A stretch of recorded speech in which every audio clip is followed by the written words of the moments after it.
A Station T apresenta o podcast StationCast. Seja muito bem-vindo.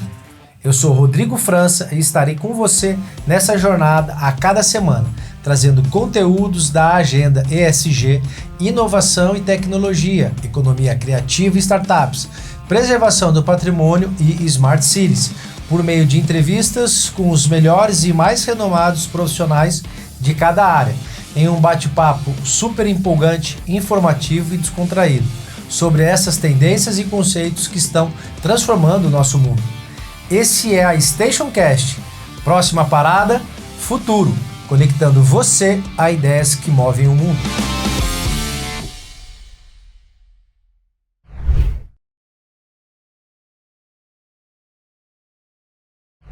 Olá, boa tarde, boa noite, bom dia, dependendo de onde você estiver assistindo a StationCast. Esse é o último episódio de uma série de 4, portanto é o 4º episódio do tema Segurança Cibernética para Cidades Inteligentes. Um tema muito alto, muito em alta, que é o tema de cidades inteligentes. E quando se fala de cidades inteligentes, nós não podemos deixar de trazer especialistas sobre o assunto segurança cibernética. Afinal de contas, o mundo que a gente vive, todo mundo hoje tem um telefone, todo mundo tem um computador. E aí, quando a gente fala de cidades inteligentes, a gente também fala de casa, fala de bairro, fala de empresa, de gestão pública, enfim, falamos de tudo que diz respeito ao ser humano, dentro de uma era uma era da informática, uma era digital. E eu não poderia deixar de trazer especialistas no assunto. Eu estou aqui com o Mauro Baroni, da Fortinet. A Fortinet é uma empresa americana, gigante americana de cybersecurity. Estou falando lá de Portugal, o Leonardo Borba, que é um Ed Hackers, do grupo Energy Telecom, é um consultor da Energy Telecom, que é uma empresa de mais de 20 anos, uma empresa nacional de mais de 20 anos no mercado, líder da América Latina em cybersecurity, é um multivendor das melhores empresas de segurança cibernética do mundo, e não só da segurança cibernética, mas também de toda a parte de TICs, de informação, enfim. Então vale a pena você digitar aí fortinet.com e energytelecom.com.br para você saber o nível de empresas que nós estamos trazendo para você ficar ligado realmente nesses assuntos que movem o nosso mundo, né? Tão contemporâneo, ao mesmo tempo tão aberto, tão perigoso, e que também pode ser um mundo totalmente colorido, inteligente, resiliente, criativo e sustentável. Então, nós estamos indo para a 4ª e última pergunta. Mas desde já, não esqueça de ativar o sininho para você poder receber as nossas notificações, se inscrever no nosso canal e ao mesmo tempo compartilhar com o teu amigo para que possa aí realmente na sua rede social tá ligado realmente naquilo que a gente traz por aqui. Que são conteúdos de primeira, e o papo foi muito bom. Via de regra, nossos episódios eles possuem aí de 20 a 25 minutos, mas aqui extrapolou porque não tinha como não deixar, né? E a gente não tem um parâmetro quando o assunto é bom. Não que os outros não sejam bons, mas esse está muito bom mesmo, com 2 grandes especialistas, e eu já vou aqui emendar a 4ª e última pergunta. Lembrando que o último episódio nós discutimos sobre quais são as medidas adotadas, né, para proteger os dados pessoais dos cidadãos em uma cidade segura digitalmente. E nesse último, nós vamos falar como a análise de dados e o uso de Big Data ajudam na prevenção de crimes e na tomada de decisões em tempo real.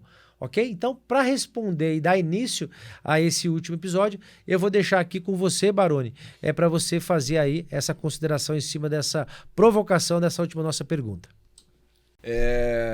Boa tarde, bom dia ou boa noite, né? De novo agradeço, Rodrigo, de poder participar aqui do StationCast. Acho que tem muito conteúdo, assisti os outros episódios já desde o início e acho que tem conteúdo extremamente relevante para quem está assistindo. É um prazer enorme aqui poder falar. O ambiente de Big Data, ele contribui para que tomada de decisões sejam quase que imediatas, né? Então, eu sempre, nessa série aqui, eu me limito a falar do meu ambiente, que é cidades inteligentes. E dentro de uma cidade, você pode ter inúmeras fontes de dados, né? Seja sensores, hoje você tem o farol inteligente, você tem a câmera, você tem sensores de bueiro, enfim, todas essas informações elas criam uma massa de dados muito relevantes que, a partir da forma correta de se mensurar, né, de criando indicadores adequados para aquilo que você está buscando, você pode aplicar políticas públicas eficientes. Só que a partir do momento que você tem esse tanto de informação, você precisa também se preocupar ali com a segurança disso, né? Então, a partir do momento que nós estamos captando todo esse registro, você também está abrindo para vetores, você está abrindo ali portas para que você possa ter sequestro dessa informação, e essa informação ela pode ser captada e usada de forma ruim, né, contra você. Então aquilo que você colocou para ser um facilitador pode virar um agente de desorganização da ordem que está sendo criada. E, a partir de algoritmos de inteligência, você consegue criar atalhos para problemas que antes... Os problemas eles sempre existiram, né? A forma como a gente lida com eles é que vão mudando. E o Big Data é extremamente relevante. Ele pode ser muito proveitoso desde que usado com segurança, né? A partir de parâmetros mínimos de segurança. Então, sempre que você tiver ali uma porta captando informação, um terminalzinho ali, qualquer que seja, ele está conectado à rede, ele tem um IP, ele é um vetor, ele é um agente de invasão. Por que eu estou colocando tudo essa preocupação sobre segurança, sobre massa de dados? Porque justamente isso, a partir do momento que a informação ela ou é interrompida ou ela é colhida de forma incorreta, ela vira um problema. E aí a ação que você pensou em tomar, ela pode ser totalmente ineficiente. Essa informação ela também pode ser manipulada? Pode ser manipulada, exemplo, pode ser corrompida. Hacker, ele coloca ali uma informação que não necessariamente é da sua base de dados ou realmente é um dado real, fidedigno, e você toma uma decisão, por exemplo, equivocada que venha beneficiar um concorrente, por exemplo, ou um governo, um outro governo, ou até mesmo prejudicar a sua própria empresa por mero desejo, né, de criar um mal. Pode acontecer isso, né? Pode acontecer isso, e eu trago aqui um cenário real, um caos que você pode causar na cidade de São Paulo. Você invadiu ali o sistema de semáforo inteligente da cidade de São Paulo. Ali você fez uma pequena alteração, mandou um dado, uma informação incorreta lá para a CT, que é quem cuida do trânsito de São Paulo. Pronto, você causou um inferno ali dentro um exemplo clássico ali no centro de São Paulo. Você colocou um semáforo e ele parou de funcionar. E você mandou uma informação para a CT que tá tudo ok ali, que não tem problema nenhum. A CT não vai mandar um agente de trânsito ali para ter uma medida efetiva de controle daquela situação que fugiu do controle. Então é extremamente relevante você ter fontes de Big Data, fontes que contribuam com insumos de informações, mas que você saiba trabalhar isso e que você tenha a garantia mínima de segurança para essa nova forma de aplicar política pública. E quando você fala em Big Data ou Big Data, dependendo aí de como a pessoa prefira falar, né? Claro. Tá tudo certo, não tem errado. Tudo aportuguesado. Eu costumo dizer que o certo para um pode ser o certo, o errado para outro. Mas dentro desse contexto do Big Data, o que é um Big Data, Baroni? Né? Por exemplo, a gente escuta falar de Big Data, Data Center, a gente escuta falar de Data Lake, né? Então, para quem não é da área, às vezes fica parecendo fica uma coisa intangível, né? Ela não consegue criar ali um mapa mental, fala, puxa, então é um computador, não é nuvem, né? Enfim, né? Tem pessoas que às vezes tinham até dificuldade para entender para onde ia para a nuvem, né? Então, o que é um Big Data ou Big Data?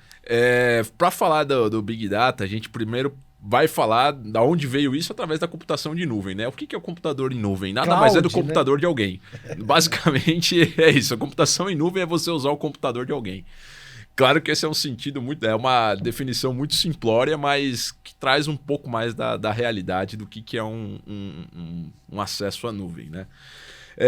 Então, um Big Data nada mais é do que uma conjuntura, um acúmulo de informações, de dados brutos, né? E é onde você pode ter uma arquitetura, onde você tem um data lake. Um data lake é onde você tem dados ali de diferentes fontes, não trabalhados ainda, e que estão ali num repositório aguardando um tratamento, né? Esse tratamento ele visa trazer ali metadados e colocar em informação real, em coisas que façam sentido. Depurar os dados para que ele possa ter uma utilidade real. Exatamente. Esse dado ele pode vir de redes sociais, ele pode vir de uma telemetria, enfim, tudo fica ali num grande repositório aguardando tratamento. A partir do momento que você tiver o tratamento disso, você passa a ter informação relevante e aí sim você define ali indicadores-chave para trabalhar com essa informação. Então, Bob, a hora que você quiser também falar, você pode interromper aí, tá? E contribuir para que a gente tenha essa discussão mais rica. Então, vamos lá. Então, por exemplo, quando a gente fala do cloud, nuvem, né? Para você que está assistindo, eu vou tentar aqui, também não sou da área, então também estou aprendendo junto com você, mas vou tentar criar uma mental desculpa aqui um pouco do ar-condicionado, né? Enfim, chegando inverno, inclusive, para quem tem problema de respiração, sinusite, bronquite, melhor coisa que tem é chá de orégano, tá, gente? Então, cara, o orégano, fazendo aqui o parênteses, o orégano é mais potente do que a penicilina. É sensacional. Façam que vocês vão sarar qualquer problema respiratório. Inclusive, o orégano aumenta a imunidade respiratória. Fecha parênteses, vamos voltar aqui pro Big Data. Então, o cloud nuvem é como se fosse um computador. Então, vamos lá. É o seu computador. Um computador robusto, aonde tudo que está acontecendo nesse estúdio, todas as informações que nós estamos gerando, está vindo para o meu computador. E aí ele vai para o teu computador na nuvem. É isso. Aonde é que entra o Big Data? Nisso. E o que é o Big Data de maneira resumida? Tá.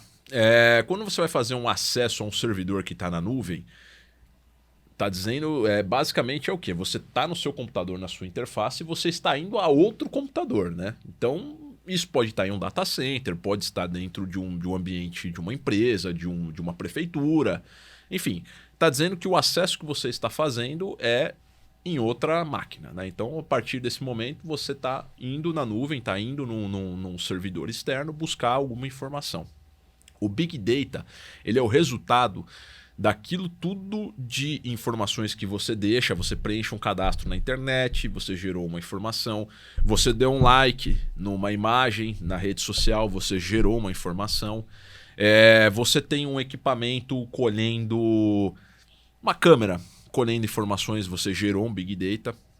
Então, tudo aquilo que se acumula, tudo aquilo que você colhe informação, esse podcast aqui, temos informações aqui. Então, tudo isso pode ou não ir para um repositório de dados, onde esses dados ainda não estão estruturados, eles precisam ser trabalhados, porque, entenda assim, esse grande repositório ele pode vir dados de um sensor de temperatura, ele pode vir dados da internet, da rede social. E tudo isso precisa ser estruturado e trabalhado. E toda essa grande informação, né, toda vez que a gente preenche ali, faz uma busca no Google, você gerou uma informação. Você entrou no site, aceitou um cookie, você gerou uma informação. E isso vai ser trabalhado e vai ser utilizado a favor de quem domina aquela massa de dados, né, respectivamente. Perfeito. Isso pode estar na administração pública, na administração privada, enfim. Ô Borba, tudo isso que o Baroni falou em relação à questão do Big Data, né, dessas informações, né, que são geradas em tempo real e todo momento ali, como que a dinâmica do arranjo da arquitetura de segurança cibernética pode vir ajudar na tomada de uma decisão em tempo real? Né? Como que é essa lógica? Então, imagino que de repente nós temos um evento qualquer, então vamos pegar aqui uma cidade como Curitiba, por exemplo. Vamos pegar como Rio de Janeiro, porque é um caso que eu sei que tem um COI muito forte, muito robusto. Então, lá existe um caso real que foi o Waze, por exemplo. Inclusive, não sei se você conhece, lá o case, né, da We4City. Um abraço para o Marcos Marconi, que é o CEO da VM9.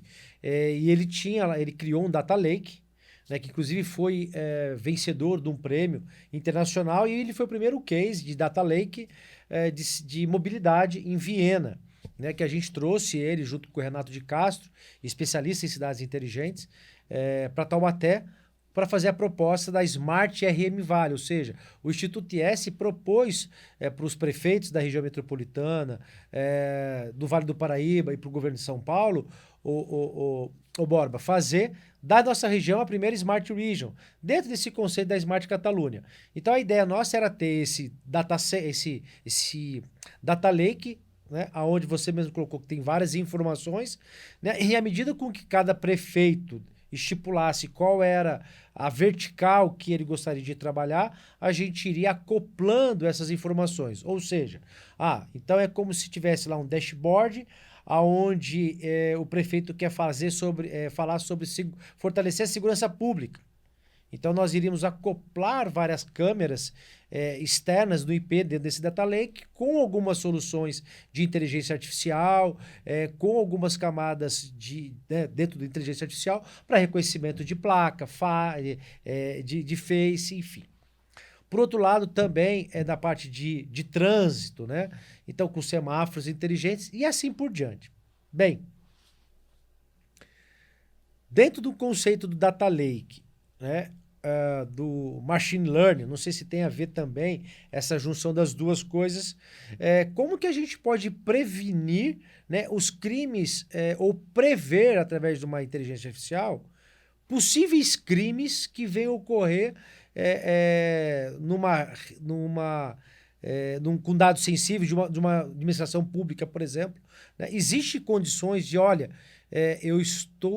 existe uma invasão ou algum alerta, um yellow flag, né? Uma bandeira amarela que, de repente, a própria inteligência artificial ou o próprio sistema de segurança identificou e aí você falou, olha, vamos tomar uma decisão em tempo real, rápida, para esses semáforos, porque a gente precisa mandar realmente a CT lá, porque a gente percebeu que houve sim uma invasão, no exemplo que você deu, e não esperar o caos até que, de repente, através das redes sociais, do 156, esse evento chegue a CT ou os órgãos competentes e torcer para que isso ocorra antes das 17 horas ou das 18 horas. Porque se ocorrer, de repente, após as 17, 18 horas, né, whatever, né, já era. Então você vai ter um caos instalado até que toda a gestão pública possa vir organizar. Como que é essa dinâmica o Baroni? Né, para que a gente possa realmente ter cidades e infraestruturas inteligentes de fato, né, nas nossas cidades para tomadas de decisões mais assertivas e em menor tempo. Falei muito, né? Não sei se você conseguiu aí. Eu sei que você conseguiu sintetizar, mas eu tentei trazer dentro da pergunta, gente, algumas dúvidas que eu também tenho, que muito provavelmente seja a sua dúvida. Então, mas como eles têm essa capacidade de sintetizar, então acho que ficou fácil para você entender, né? Responde o que você lembrar, tá bom? Não tem problema. Big Data ele vai te ajudar a pegar uma quantidade imensa de dados e transformar isso em informação. Imagina o seguinte: eu posso pegar as milhares de palavras da Bíblia, deixar elas sequenciais, não vai dizer nada. Eu tenho que organizar elas de uma forma específica para aquilo me trazer informação. Então, essa é a diferença entre dado e informação. Big Data, ele vai tratar com esse volume gigantesco de dados que está proveniente de 1 milhão de lugares diferentes, dos sensores, dos sistemas, do monitoramento, enfim, qualquer coisa. E ele vai me ajudar a processar isso para transformar em informação. E até mesmo para uma questão de compreensão dessa informação, Aí entra aquilo que você comentou, a sua dúvida sobre se é possível se utilizar de inteligência artificial, de machine learning. Sim, é possível e isso acontece. Como que isso acontece? Primeiro ponto é a detecção de ameaças em tempo real. Então, a gente consegue pegar tanta informação que você, uma vez cruzando essas informações, esses dados, você consegue a informação de que uma ameaça, um evento está acontecendo naquele momento e aí te dá a possibilidade de ter uma ação imediata. Inclusive, te dar a capacidade de prever essa ação, você pré-determina qual vai ser essa ação em tempo real. Você tem uma resposta para dar aquilo. Então, você não é mais reativo, você está proativamente atuando. E aí, vem um ponto interessante que é essa análise de comportamento, esse desvio, essas anomalias que vão acontecer, elas podem ser identificadas. Lembrando, estamos falando de um volume de dados gigantescos, e isso pode ser analisado e traçado linhas de comportamento normal e, consequentemente, a detecção quando você sai fora daquela linha de comportamento normal. E isso já te dá um indício de algo que pode não estar correndo bem e, consequentemente, pode ser uma ameaça. Materializando essa informação, por exemplo, se eu tivesse uma câmera no aeroporto, na época do Covid, com uma sensação térmica, várias pessoas passando, se de repente passa uma pessoa que está fora do padrão de temperatura, automaticamente soa um alerta, aí vai alguém do aeroporto lá e fala, essa pessoa tem que ir para uma salinha, vai fazer a temperatura. É mais ou menos isso, né? Quando a câmera identificar a temperatura, a passagem do QR Code lá o bilhete, o ticket, a passagem aérea não passa na catraca, então ela não consegue passar, ou é emitido um aviso para o pessoal da segurança que, seja qual for o momento, essa pessoa não vai poder continuar o seu trajeto porque foi identificado. Então, tudo isso que um ser humano não conseguiria analisar em tempo hábil e tomar uma ação, essa coleta de tantas fontes de dados, de tantos dados, que é o Big Data, e esse processamento automatizado, essa correlação feita por machine learning, feita por inteligência artificial, nos permite essa melhor compreensão tanto da ameaça quanto da tendência, do que essa ameaça pode fazer, do que ela tende a fazer, ou mesmo do que o seu comportamento. Você, enquanto usuário, enquanto cidadão, pode fazer ali, e aí ele consegue identificar, como você deu exemplo, prevendo um crime. Olha, tem um cidadão que ele fica passeando ali de forma aleatória em uma determinada região bem específica, e esse cidadão pode ter, de repente, já uma passagem criminal, isso tudo pode ser cruzado, e aí será alertado as autoridades para averiguarem o que aquele cidadão está fazendo ali e evitar um possível furto, por exemplo. E isso que eu acabei de citar já é a tal resposta de incidentes que eu estava falando, não só no âmbito cibernético, mas também no âmbito físico da coisa, né? Isso é a predição das ameaças, isso é uma prevenção proativa, né? E isso ele também nos traz a capacidade analítica e crítica para que a gente possa tomar medidas de melhoria das nossas infraestruturas de segurança, ou propriamente da infraestrutura, né? Quando a gente fala, por exemplo, de tráfego. Será que o semáforo ali é o melhor caso? Ou eu deixo uma conversão à direita liberada, por exemplo? Enfim, como saber essa informação, sendo que a gente tem tantas variáveis para analisar? A gente vai aliar os 3 itens que você comentou na sua pergunta, e assim a gente vai ter tomadas de decisões mais estruturadas, mais informatizadas, ou seja, que tem informação, que tem conteúdo, que vai fazer a diferença seja qual for o cenário, a operação. Não, maravilha. Traz um entendimento, né, para você, de como funciona toda essa dinâmica, né, da tecnologia dentro de todos esses conceitos que a gente acaba escutando, muitas vezes a gente não sabe o que significa. E no caso do Rio de Janeiro, com a VM9, foi muito interessante porque eles foram construindo toda essa tecnologia, todo esse conceito de cidades inteligentes através da mobilidade e de parâmetros, que eu acho que é isso que você está falando. Toda vez que saio de um parâmetro normal, de um fluxo, né, você tem ali um padrão matemático, toda vez que de repente fugiu ali, soa um alarme automaticamente, ou a machine learning ou a inteligência artificial, ela vai identificar essa alteração num parâmetro e ela vai acionar algum aviso, né, e vai ficar evidenciado dentro de milhares de fluxos de dados que estão ali ocorrendo no dia a dia.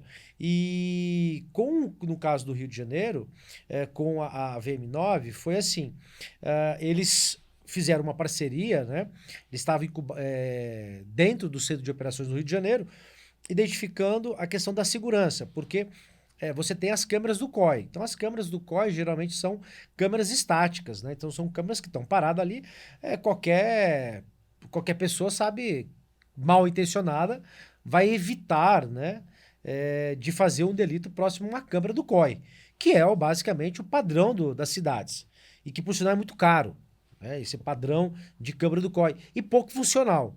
Porque na maioria das vezes são postes grandes com câmeras ali que não tem nenhuma inteligência artificial acoplada, simplesmente uma imagem que você tem lá no painel e você tem que ficar olhando. Então, às vezes, de repente, aconteceu um evento aqui, mas o camarada está olhando para aquela outra câmera. Né? Então, dentro disso, você tem um sistema de monitoramento, mas você não tem uma inteligência para uma tomada de decisão real. Né, full time. Por exemplo, até onde eu sei, se eu não me engano, acho que só Moscou tinha em torno de 280 mil câmeras, acho que uns 4, 5 anos atrás, e não tinha nenhum humano monitorando todas essas câmeras. Se eu não me engano, acho que a China tem mais de 2 milhões de câmeras e não tem ninguém monitorando. Taubaté tem 110 câmeras ou 140 câmeras e tem algumas pessoas monitorando. É impossível você controlar isso. Teria que ter 140 pessoas para ser efetivo, cada um olhando 24 horas ali uma câmera. Bem, no caso do Rio de Janeiro, eles perceberam que os furtos, os delitos estavam diminuindo na onde que estavam instaladas as câmeras. E aí começaram a acoplar câmeras dentro dos ônibus. Porém, esses ônibus, eles não tinham a capacidade de monitorar todo o entorno. Então, fizeram, através da junção do Waze, as rotas, né, do Waze dos ônibus, fizeram a rota do ônibus junto com a CT, por georreferenciamento, por sensores, e aí acoplaram também ao Waze, né, por causa dos usuários. Foi logo quando o Waze veio. Então, eles fizeram todo um cálculo. Então, por exemplo, pegaram lá 2, 3 bairros. Então, eles tinham os parâmetros de tempo pelo Waze, pelo cidadão, das rotas dos ônibus, né, o tempo e quantidade de câmeras que tinham. E aí, o que eles faziam? Eles acoplavam algumas outras câmeras de IP privada, câmeras privadas externas, dentro desse data lake.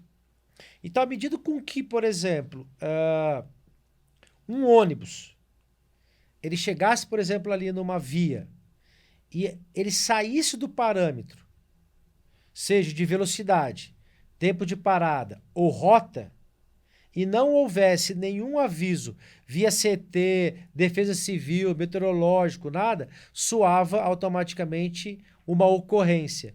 E aí, dentro dessa ocorrência, Abria-se, então, pelo georreferenciamento, abria-se, então, as câmeras ao entorno desse ônibus. E aí você tinha a visão periférica daquela região e você poderia, então, aí sim, tomar uma decisão. Ah, de repente foi um motoqueiro que caiu, não chegou a ambulância, de repente não chegou resgate. Ah, sim, é um arrastão, estão paralisando a rota, pararam o carro, fizeram uma barreira para roubar. Enfim, então aí de acordo com isso acionava os órgãos competentes, seja CT, seja de repente bombeiro, seja polícia, seja exército, o BOP, enfim. Então isso foi um case e acredito que é essa junção, né, o Borba, de toda essa tecnologia para que então possa realmente ter a decisão em tempo real. É isso, né?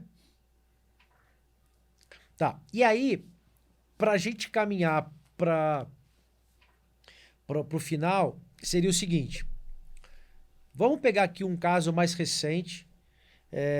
Meu abraço para o prefeito de São Sebastião e para todos os moradores de São Sebastião, que nós tivemos um evento climático atípico, né?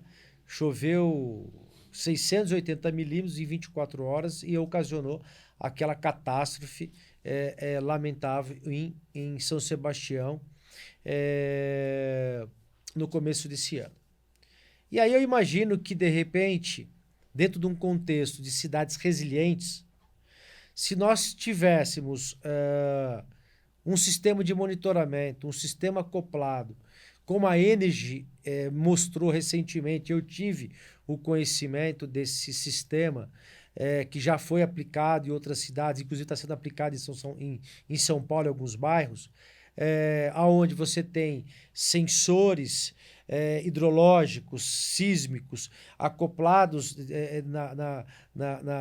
na área de vegetação, nos morros, nas encostas, ligadas a câmeras, a sirenes, a um Big Data, né, a climatologia, né, embora o próprio clima já tivesse alertado que iria chover bastante, mas acontece que choveu muito além do esperado, né? E aí, por mais que chova, se você não tem nada, nenhum medidor tecnológico fazendo essa análise real time, quando o morro ele dá uma deslizada primeiro, mas dá uma deslizada segundo, mas não tem ninguém monitorando, não tem como emitir um alerta, não tem como salvar vidas. Então é aquilo que você falou, Borba, não tem a ação preventiva, né? Então o Big Data ele vem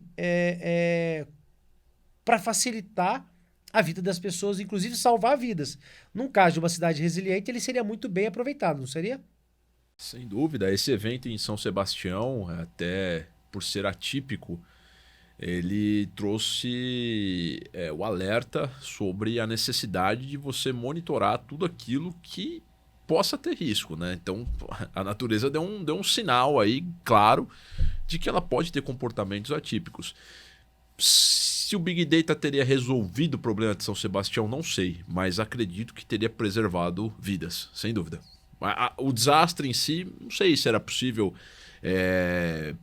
evitar, né? Não sei se a gente teria evitado aí com tecnologia. O desastre não teríamos evitado, até porque a chuva ela ia cair. Ela iria cair. Porém, as perdas de vida, sem dúvida, elas poderiam ter sido evitadas. Poderiam ser. Em São Sebastião, infelizmente, vieram a falecer 68 pessoas. Enquanto, alguns anos atrás, uma chuva um pouco menor, mas em proporções grandes também, que foi o caso de Petrópolis, vieram a falecer 1.000 pessoas. Então, olha para vocês verem a proporção. E aí, uma chuva menor ocasionou um estrago maior e mais perdas de vida. Porque aí você tem a questão da patologia do ambiente, da dinâmica do ambiente, né? Então, você tem que conhecer o seu território. Precisa haver um estudo, onde você integra, e é o que a gente chama de modelo hélice quádrupla, que é uma força-tarefa entre academia, poder público, iniciativa privada e sociedade civil organizada, colocando o cidadão no centro das discussões, e aí você fecha a hélice quíntupla. O cidadão também ele traz esse ponto, né? Você tem um caso, por exemplo, de acupuntura urbana simples, mas que salva vidas, que foi no Recife, nas encostas, onde você tinha aquela terra de chão batido, onde começava a chover, ninguém conseguia sair de casa, muito bem uma senhora. Então fizeram apenas calçamento e uma calha para escoamento. Uma ação simples, mas que pode salvar a vida. Né? Então, se colocando no lugar do outro, poxa, eu não preciso fazer nenhum sensor, basta fazer uma calçada. Né? Então, é isso que a gente precisa provocar e cobrar. Então, agora eu trago a responsabilidade de você que está nos assistindo, de ficar atento às mazelas da sua cidade, do seu bairro, e buscar um vereador e falar: olha, vereador, eu quero que você pode fazer isso, e cobrar de quem realmente nós elegemos ali e de quem nós pagamos imposto para que traga a melhoria de vida para você, né? Então, dentro desse contexto, vocês acreditam que um Big Data poderia resolver facilmente todos os nossos problemas hoje de cidades resilientes? Melhor, dizendo, todos não, mas pelo menos prevenir a perda de vidas. Porque o bem material, ele é passivo de construção, mas não tem um preço uma vida, né? Borba. Você conhece algum outro caso, algum outro case onde o Big Data consegue ser acoplado em cidades resilientes, que de repente aqui para a gente já caminhar para o nosso final, pode vir até ser aí um próximo assunto, né? Porque a gente está falando de cidades seguras digitalmente, segurança cibernética para cidades inteligentes, mas também passa, né? A segurança cibernética, ela também passa por esse arranjo de engenharia, né? Da tecnologia da informação, para também ser alocado também uma questão de cidades resilientes, né? O quanto a cidade consegue ser resiliente ao ponto de passar por um evento climático que daqui para frente vai ser mais constante, né? Muitas chuvas e muita também, de repente, falta de chuva. Você vai ter os extremos, né? Crise hídrica, que também pode ser utilizado do ponto de vista de um Big Data, para você prever parâmetros daquela região. Olha, daqui a 2, 3 anos pode ocorrer aí uma crise hídrica, então, porque os parâmetros já mostram isso, né? É possível, né? Sim, vamos lá. Big Data não vai resolver todos os problemas, até porque é, o conceito ele precisa da operacionalidade, ou seja, você precisa colocar em prática, né? Não basta se ter apenas as ferramentas. Mas sim, ele vem de encontro com a solução. Eu tenho um quadro para colocar na parede. O que eu vou fazer? Se eu tenho o prego e o martelo, consequentemente eu tenho as ferramentas para resolver o meu problema, eu vou conseguir colocar o quadro na parede. Este é o Big Data, é o Machine Learning, são os itens de segurança que vão trazer também a parte de resiliência. O exemplo que você pediu, em 2018, 2017, teve um ataque aqui em Portugal no sistema de controle aéreo e, e parou basicamente todo o espaço aéreo português. Esse ataque, ele teve muitos indícios que aconteceria. E durante o ataque, houveram também muitos indícios que estava acontecendo. Contudo, como não existia a correta tratativa para analisar esses indícios, o ataque foi bem sucedido e o sistema de controle aéreo parou durante um determinado tempo. Então, está aí um bom exemplo em qual a análise do Big Data, o Machine Learning poderiam ter impedido que isso acontecesse. Vale lembrar que quando a gente fala de controle aéreo, não é apenas para voos comerciais. Um helicóptero que esteja atendendo um acidentado também não poderia levantar voo, né? Então, ali expôs também vidas. já chegamos ao final, foi demais o episódio, passou tão rápido porque o papo tá bom, mas infelizmente a gente precisa encerrar. Gostaria de agradecer você, Mauro, pelo seu tempo, você, Borba, pelo seu tempo, pelo conhecimento de vocês, e a você que está nos assistindo nesse último episódio da série de 4, das cidades seguras e inteligentes. Então, não esqueça de compartilhar e ficar atento nos próximos episódios. Então, para isso, ative o teu sininho para receber as nossas notificações. Se você quiser entrar em contato com a gente, é só mandar uma mensagem que a gente terá o prazer de tirar dúvidas, acatar sugestões e pelo menos poder aí conhecer você e saber um pouco mais daquilo que você está achando do nosso Station Cash. Tá bom? Muito obrigado, Boba, muito obrigado para você e um forte abraço. Até o próximo episódio da Station Cash. Ideias que estão conectando e transformando o mundo. Um abraço grande, fica com Deus.